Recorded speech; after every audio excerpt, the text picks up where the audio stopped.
앞에서 배척을 받으셨습니다. 성경에 보시면 선지자가 고향에서 대접을 받지 못한다라고 말씀하신 바대로 형제들도 이 사람이 미친 것이 아니냐, 그리고 사람들이 심지어 낭떠러지에서 예수를 밀어 넘어뜨리려고까지 하였습니다. 이 사람은 목수의 아들이 아니냐라고 했던 것입니다. 이후에 예수님은 갈릴리 지역 가버나움 동네로 들어가셨습니다. 그곳에서 환영을 받으시죠. 가버나움에는 로마의 군대가 주둔할 만큼 큰 도시였습니다. 예수님이 공생의 사역 기간 동안에 다양한 일들을 하셨습니다. 사람들의 마음을 하나님께로 향하도록 가르치시고 영혼과 육체의 병을 고치셨을 뿐만 아니라 복음을 전파하시며 자신의 능력을 나타내 보이셨습니다. 예수님은 사람들을 만나서 가르치시고 병을 고치시고 복음을 전하셨습니다. 학생은 잘 가르치는 선생님을 만나면 얼마나 좋겠습니까? 선생님이 그 학생의 자존감을 높여주고 희망을 심어주고 공부하는 방법도 잘 안내해주고 인격적으로 대해주면 그 학생의 삶은 달라질 수밖에 없습니다. 그렇게 만나서 인생의 방향이 정해지면 학생은 평생 그 선생님께 감사할 것입니다. 그런가 하면 환자는 또 의사를 잘 만나야 합니다. 환자의 아픔에 공감해주고 병을 이길 의지를 심어주고 정확한 병을 진단하고 거기에 맞게 적절한 처방을 해주는 의사를 만나면 자기가 살아있는 날 동안 그 의사에게 감사할 수밖에 없을 것입니다. 또 결혼할 사람은 배우자를 잘 만나야 한다라고 합니다. 말과 뜻이 잘 통하고 서로를 잘 존중해주고 삶의 가치관이 서로 맞아야 하는 것입니다. 좋은 사람을 만난다는 것 큰 복입니다. 그래서 좋은 사람을 만나게 해달라고 우리가 기도합니다. 무엇보다 내가 먼저 좋은 사람이 되어야 하겠죠. 예수님께서 말씀하신 것과 같이 남에게 대접을 받고자 하는 대로 너도 남을 대접하라 라고 성경은 말씀하고 있습니다. 즉 남이 나에게 어떻게 해주기를 바라기 전에 내가 먼저 남을 대해 주라는 것, 남을 대접하라는 것입니다. 좋은 선생님을 만나고 싶으면 내가 먼저 좋은 제자가 되어야 되고, 좋은 배우자를 만나고 싶으면 내가 좋은 신랑감, 좋은 신부감이 되어야 하는 것처럼 이렇게 먼저 우리가 준비가 되어야 합니다.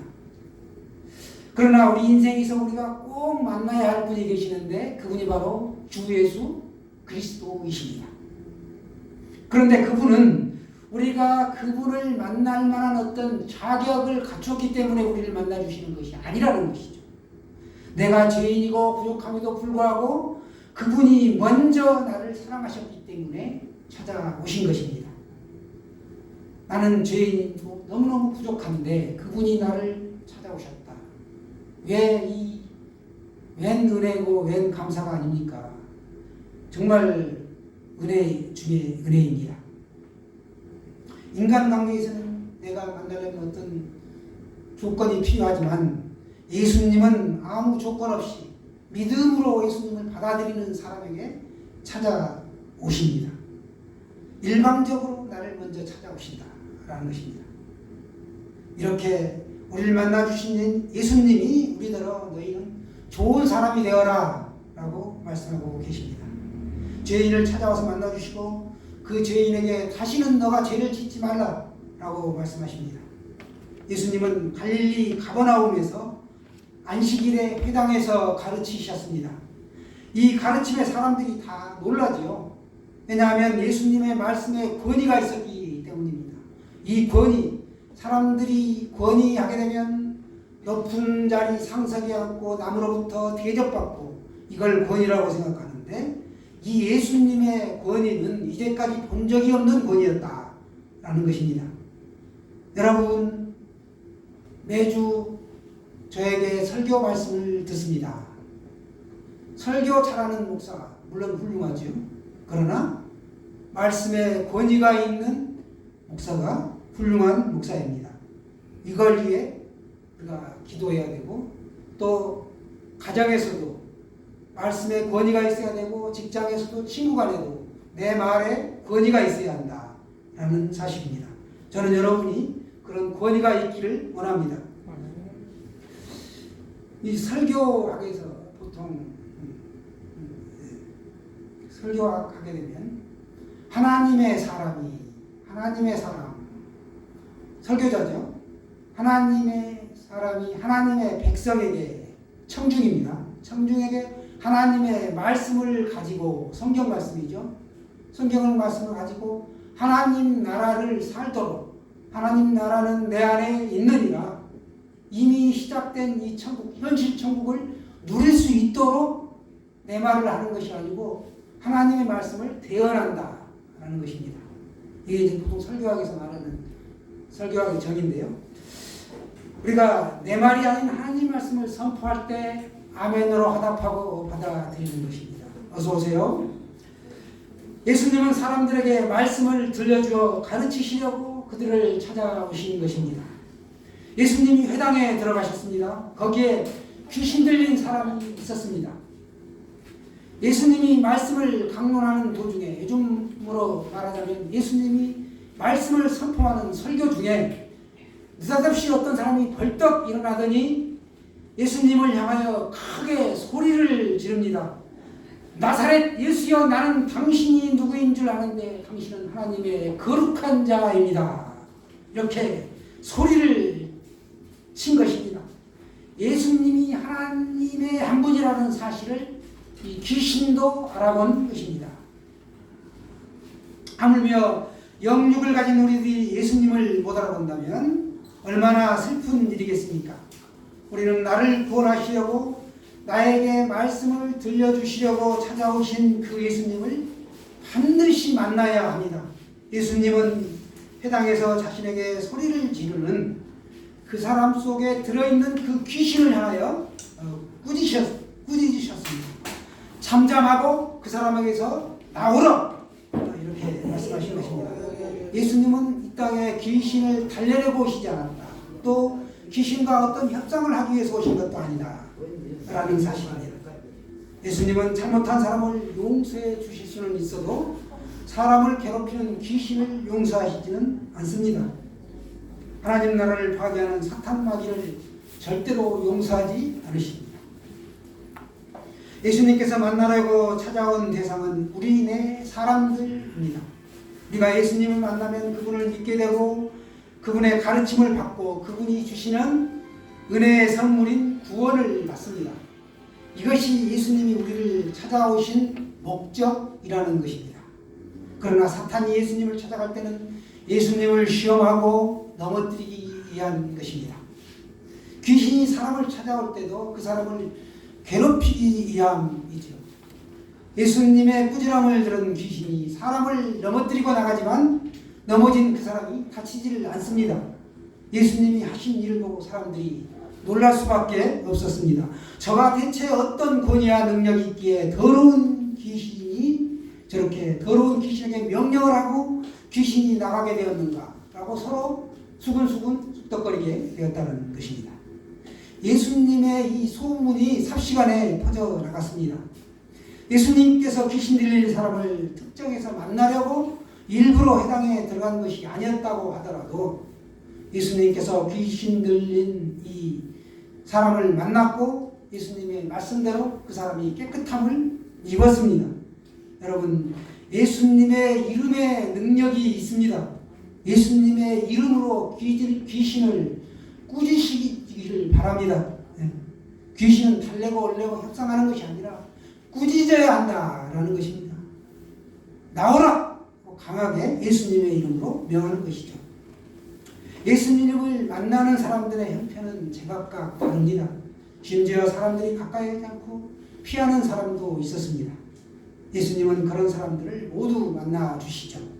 귀신 들린 사람을 누가 좋아할까요? 사람들은 그저 저가 죄가 많아서 저렇게 되었을 것이다 라고 손가락질을 하거나 사람이 너무 약해 빠져서 귀신에게 당하는 거라고 아마 비아냥댔을지도 모릅니다.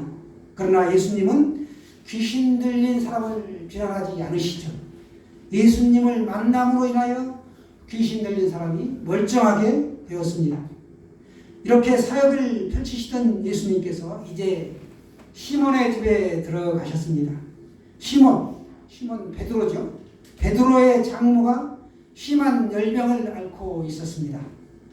집안에 있던 사람들이 예수님께 열병을 앓고 있는 장모님의 이야기를 들려주었습니다. 예수님은 가까이 가서 열병을 꾸짖으셨습니다. 그러자 시몬의 장모에서 그 열병이 떠나가고 곧 일어나게 됩니다. 그리고 그녀가 예수님과 함께한 사람들을 시중 들게 되었습니다. 꾸짖자마자 열병이 떠나가고 바로 회복이 되었다라는 사실이 중요하죠. 얼마간 회복되는 그 치료기간이 필요 없이 곧바로 멀쩡하게 되었다. 이만큼 예수님의 그 귀신을 꾸짖고 내어쫓는 데는 예수님의 능력이 임했다라는 것을 볼 수 있습니다. 또 이 예수님의 소문이 널리 퍼졌는지 해질 무렵에 사람들이 온갖 병자들을 데리고 예수님께로 왔습니다. 드라마 허준에 보게 되면 허준이 과거 보러 가는 길에 한 아픈 그 여인을 치료해 주게 되는데 동네에서 소문을 듣고 아주 장사진을 이루죠. 그래서 과거 시험에 늦게 가가지고 시험을 못 보는 그것처럼 예수님의 소문이 나자 온 동네 사람들이 이렇게 아픈 사람들이 몰려들었다는 것입니다. 그 당시에 뭐 변변한 약이 있었겠습니까? 또 어디에 뭐 병원이 있습니까? 몰려들 수밖에 없는 것이죠.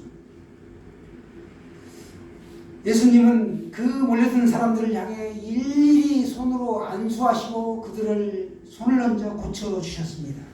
사람들을 괴롭히던 귀신들이 나가면서 예수님을 향해 뭐라고 했는가? 이는 하나님의 아들이다 라고 말합니다. 예수님은 자신이 그리스도인 줄 아시기에 그들을 향하여 귀신들로 하여금 발설하지 못하도록 금지시키십니다. 병자들이 예수님을 만나 치료되었습니다. 우리가 만난 예수님은 하나님의 아들이시다 하는 것입니다. 하나님의 아들과의 만남은 곧 하나님을 만나는 것이다 라는 사실이 중요합니다. 예수님은 날이 밝자 한적한 곳으로 가십니다. 기도하러 하시기 위해 가신 것이죠. 능력이 탁월한 분, 그런 예수님이 무슨 기도가 필요하시겠습니까? 우리에게 기도의 모범을 보여주시기 위한 것이었습니다. 예수님은 늘 하나님 아버지와의 조용한 만남의 시간을 원하셨습니다. 아무리 일이 많아도 하나님과의 조용한 만남의 시간이 우리들에게도 필요합니다. 아무리 사람들이 따라와도 하나님과의 조용한 만남의 시간이 우선이라는 것입니다. 기도하면 능력이 채워지고 영이 그만큼 건강해집니다. 기도하시기 바랍니다. 기도 일상 하는 것 같지만 쉽지 않죠. 사람들은 예수님에게 어디로든지 가시지 말고 우리와 함께 계셔달라고 만류합니다. 우리가 사택도 제공해드리고 또 사례비도 넉넉하게 드릴 테니 이 가버나움 교회의 담임 목사로 그냥 계십시오라는 그런 뜻입니다. 그들은 예수님을 독차지하려고 하였습니다. 그 능력을 보고 예수님을 다른 데 못 가게 틀어막은 것이죠. 그러나 예수님은 자신이 원하는 그들 곁에 예수님은 자신을 원하는 그들 곁에 있지를 않았습니다. 그것은 자신이 찾아가야 할 사람들이 있었기 때문이었습니다. 사람들이 예수님과 함께 하길 원해도 예수님은 다른 동네로 가서 하나님 나라의 복음을 전파하셨습니다. 하나님 나라 복음 전파는 예수님이 세상에 오신 목적이라는 사실입니다. 예수님은 바로 이 일을 위해 내가 보내심을 받았다 라고 말씀하셨습니다. 예수님은 친히 찾아가서 만나는 사람들에게 하나님 나라, 천국이죠. 이 천국 복음을 전파하셨습니다. 그리고 예수님은 갈릴리 여러 회당에서도 전도하십니다. 예수님은 이처럼 수많은 사람들을 찾아가 만나 주셨습니다. 능력의 주님을 만난 사람들은 삶이 변화되고 구원을 받았습니다. 구원, 우리 매우 중요하죠. 구원, 성경에 4대 주제가 있다면 구원, 구속이요. 두 번째는 하나님 나라, 구원받은 백성이 어떻게 살아가야 되는가? 즉 하나님 나라를 살도록 구원을 베풀어 주셨습니다. 세 번째는 교제죠. 하나님과 교제를 누리라는 것입니다. 그리고 네 번째는 이 세상입니다. 이 세상에서 확장되고 번성하여 충만하라. 그래서 이 성경의 주제는 일관되게 구원이요, 하나님 나라요, 교제요, 이 세상이라는 것입니다. 우리가 믿는 것이 교회 와서 믿는 믿음 따로 세상에 나가서 하는 삶 따로 있는 것이 아니라 삶이 곧 하나님 나라를 살아가는 방편이고 내가 거기에서 충만하고 번성하는 것입니다. 예수님은 오늘 나에게도 인격적인 관계를 맺으시고 말씀으로 가르치심을 주시고 내 머리에 손을 얹으시고 복을 베풀어 주십니다. 예수님은 그래서 우리의 구주이십니다. 예수님과의 만남이 큰 복이라는 것이죠. 예수님은 가르치시고 고치시고 하나님 나라 천국 복음을 전파하셨습니다. 하나님 나라 간단히 설명하면 어떤 공간적인 요소가 아니고 하나님 나라의 통치가 임하는 곳이 바로 하나님 나라, 하나님의 통치가 임하는 곳, 이곳이 바로 하나님 나라입니다. 예수님과의 만남, 이것이 무엇보다도 큰 복입니다. 하나님 나라가 지금 여기에 임했다라는 것이죠. 예수님의 가르치심에는 권위가 있었고 예수님은 영육간의 질병을 고치셨습니다. 회당 안에서도 고치셨습니다. 회당 밖에서도 고치셨습니다. 그리고 온갖 병들을 다 고치셨습니다. 이어서 하나님 나라를 전파하십니다. 다른 동네에서도 전하셨습니다. 그리고 이 일을 위해서 내가 왔다라고 말씀하십니다. 여러 회당에서도 전파하십니다. 예수님의 이런 사역에는 분리되는 것이 아니라 연관성이 있었다. 말씀 중에 고침이 일어나고 고침을 받은 자는 섬기게 되었습니다. 그러면서 하나님 나라가 점점점 확장되어 나갑니다. 예수님을 만나면 우리의 인생이 달라집니다. 예수님을 만난 사람은 마음이 눈 녹듯이 부드러워지고 인생의 가치가 무엇인지를 발견하게 됩니다. 인생의 참된 의미가 무엇이고 인생의 주인이 누구인지를 새롭게 깨닫게 되고 그대로 살아가게 된다는 사실입니다. 그리고 가장 중요한 것이 무엇인지를 새삼 알게 됩니다. 지금까지는 내가 먹고 사는 것, 이 세상에서 열심히 일하고 자식들 키우는 것, 그것이 제일 중요하다고 생각했습니다. 그러나 이제는 그보다 더 중요한 일이 있다. 자식들을 키우는 것보다 더 중요한 일이 있다. 라는 사실을 알게 됩니다. 내가 이제까지 땅만 쳐다보고 살았는데 이제는 하늘이 있다는 것을 알게 됩니다. 눈에 보이는 세상 것만 알았던 사람이 이제는 보이지 않는 영적 세계가 있다. 이 사실을 새롭게 알게 됩니다. 당신은 예수님을 만났습니까? 그리고 날마다 동행하십니까? 예수님을 만나면 그 인생은 복된 인생으로 새로워집니다. 그런 복이 있으시기를 바랍니다. 우리가 불안한 세상에서 예수님은 우리의 좋은 친구가 된다라는 사실을 믿고 동행합니다. 친구하면 우리가 고향 친구도 있고 교회 친구도 있고 학교 친구도 있을 수 있고 이런 친구들을 떠올려 볼 수가 있는데 최근 일본에서는 무덤에 들어갈 사람들이 연대한 무덤 친구가 생겨났습니다. 이는 남남이 함께 무덤에 들어가는 것을 전제로 맺어진 친구를 무덤 친구라고 합니다. 이들은 사후에 공동묘지나 수목장 할 때 같이 함께 묻히겠다라는 것입니다. 우리도 머지않아 이 소식을 듣게 될 날이 올 것 같습니다. 지난해 우리 국내 전체 가구 수가 2,202만 3천 가구였습니다. 인구가 줄어드는데도 불구하고 이 가구가 분화되면서 가구 수가 오히려 계속 꾸준하게 증가를 하고 있다. 익산 지역에도 보시면 아파트가 계속 지어지고 있죠. 그러면서 분양이 되는데 나홀로 가구가 계속적으로 한 집 가구죠. 1인 가구가 계속적으로 늘어나고 있다라는 증거입니다. 1인 가구 천만 시대가 지금 눈앞에 다가오고 있습니다. 우리나라도 저출산 고령화위원회가 출범해 있고 엊그제 한 정치인이 그 직을 또 이렇게 사임했다라는 뉴스를 접했는데 실제 영국은 2018년 1월에 세계 최초로 외로움부 장관직을 신설해서 장관 겸직으로 사회 문제를 다루고 있습니다. 외로움을 줄이는 일이 이 의료비를 줄이고 교통사고와 범죄, 극단적인 선택을 굉장히 줄인다라고 보았기 때문에 그 직책을 신사를 한 것입니다. 폴 트르니에는 말합니다. 혼자서는 절대로 할 수 없는 것이 두 가지가 있다. 하나는 결혼이다. 또 하나는 그리스도인이 되는 것이다. 이 그리스도인이 되는 것은 내가 스스로 될 수가 없다. 누군가로부터 복음을 들어야 되고 내가 책을 보든 아니면 방송을 듣든 영향력을 받는다는 것이죠. 우리가 그 가운데에 있습니다. 이 고독한 시대에 예수님이 답입니다. 능력의 주님을 만나십시오.